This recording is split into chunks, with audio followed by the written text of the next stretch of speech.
அதே மாதிரி இன்னைக்கு பிறந்தநாள் முதல் காலாக எனக்கு அண்ணன் ஸ்டாலின் அவர்கள், முதலமைச்சர், கூட்டணியின் தலைவர், பிறந்தநாள் வாழ்த்துக்களை தெரிவித்துக் கொண்டார்.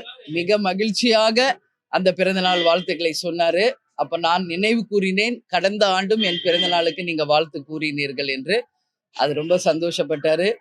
நீங்க நல்ல ஆயுளோட ஹெல்த்தியா வெல்த்தியா ஹாப்பியா இருக்கணும் அப்படின்னு வாழ்த்தினாருங்க. அதனால அவருக்கு தேமுதிக சார்பாக என்னுடைய நன்றிகளை இப்போ நான் தெரிவித்துக் கொள்கிறேன்.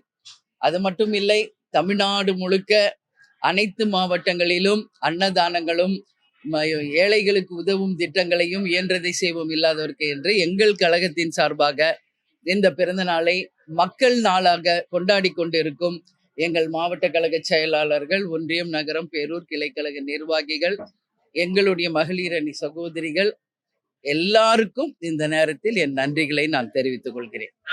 வேற எதுவும் கேட்கணும்? பிறந்த நாள் உறுதிமொழி இப்ப தேர்தல் நேரம் உங்க எல்லாருக்கும் தெரியும். இந்த தேர்தலில் எங்கள் கூட்டணி கட்சியை சேர்ந்த அனைத்து வேட்பாளர்களும் மகத்தான வெற்றி பெற்று ஒரு மகத்தான ஆட்சியை அமைக்க